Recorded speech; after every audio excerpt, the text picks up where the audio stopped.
Assalamualaikum warahmatullahi wabarakatuh. Perkenalkan, saya Salwa Syahira Lailu Tagalung dengan NIM 2403135832.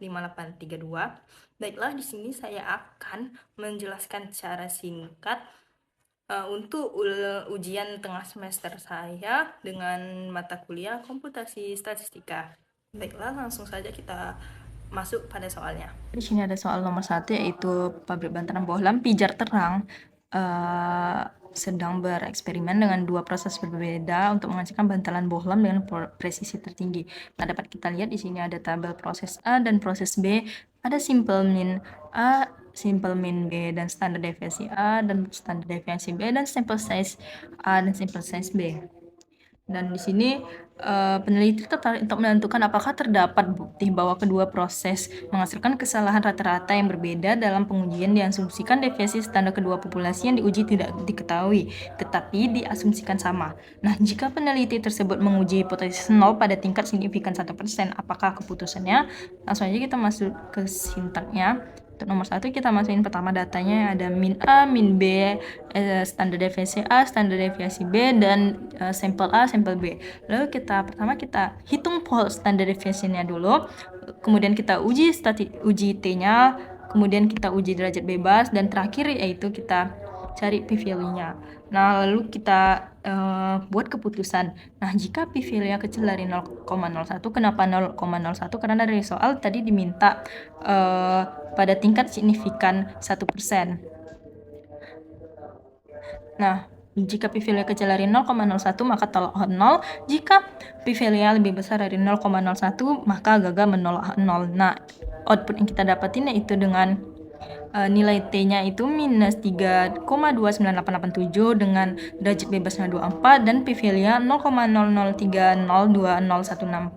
Nah, keputusannya karena p-value itu kecil dari 0,01 maka keputusan dapat kita ambil yaitu tolak 0.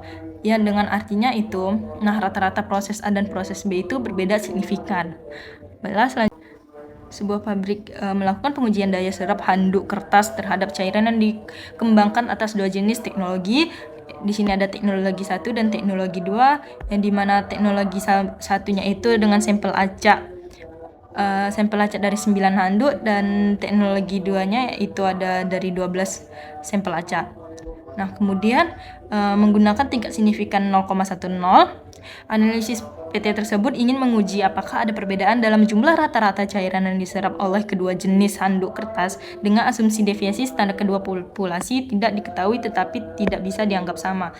Baiklah, langsung aja kita masuk ke sintaknya. Pertama, seperti biasa kita masukkan datanya terlebih dahulu. Di sini ada teknologi 1 dan teknologi 2. Kemudian kita lakukan well t-test. Kenapa kita lakukan well t-test? Karena di sini diminta dengan asumsi deviasi standar kedua populasinya tidak diketahui, makanya kita memakai well to test. Nah, dengan outputnya itu di sini ada,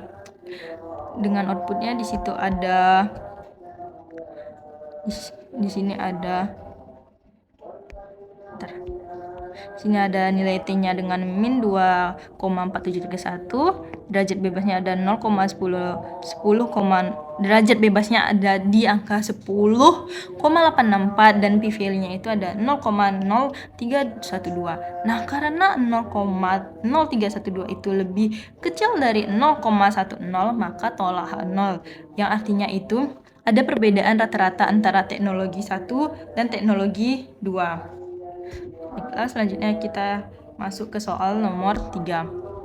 Nah, soal nomor 3 ini sebuah PT itu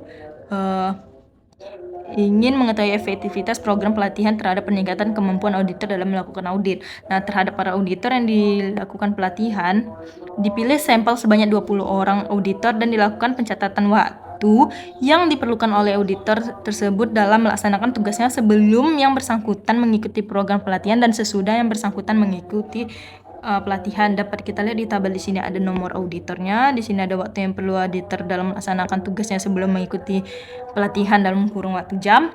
Di sini ada waktu yang diperlukan auditor dalam melaksanakan tugasnya sesudah mengikuti pelatihan dalam kurun jam. Nah, ujilah kebenaran dugaan dari manajemen PT tersebut.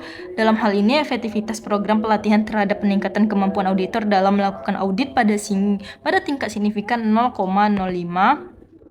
dengan terlebih dahulu menentukan hipotesis nol dan hipotesis alternatif penguji. Nah, lalu kita masuk ke sintaknya. Seperti biasa kita masukin datanya. Di sini ada data sebelum dan data sesudah. Lalu kita uji parity testnya satu arah. Lalu kita masukin sintaknya. Di sini keluar output ya, nilai T-nya dengan nilai T dengan nilai T-nya itu 9,7184. Terus ada derajat bebasnya 19 dan p-value-nya dengan p-value-nya itu 0,00004161. Nah, karena p-value-nya itu kecil dari 0,05, maka tolak 0 yang artinya itu pelatihan efektivitas menurunkan waktu. Lalu selanjutnya itu ada nomor 4. Nah, sebuah sampel dengan 8 pengamatan yang diambil secara acak dari populasi pertama menghasilkan deviasi standar bernilai 10. Nah, sebuah sampel dengan pengamatan yang diambil secara acak dari populasi kedua menghasilkan deviasi standar bernilai 7. Nah, pada tingkat signifikan 0,10 adakah perbedaan variasi dari kedua populasi tersebut? Langsung aja kita masukin ke sintaknya. Pertama di sini ada standar deviasi yang pertama itu bernilai 10, standar deviasi kedua itu bernilai 7, dan kita memiliki sampel pertama yaitu 6 dan sampel kedua itu sampel pertama ada 8, sampel keduanya itu 6. Lalu pertama kita lakukan uji F, lalu kemudian kita lakukan uji derajat bebasnya, dan terakhir kita melakukan mencari nilai p-value dua sisi. Nah, setelah kita di sini kita mengambil keputusan jika p-value-nya kecil dari 0,10 maka tolak H0, jika p-value-nya lebih besar dari 0,10 maka gagal menolak H0. Nah, dari outputnya kita dapat melihat uji F-stat-nya itu bernilai 2,040816 dengan p-value-nya 0,4495668. Nah, karena p-value-nya itu lebih kecil karena p-value-nya itu lebih besar dari 0,10 maka gagal menolak H0, yang artinya itu variansi tidak berbeda signifikan.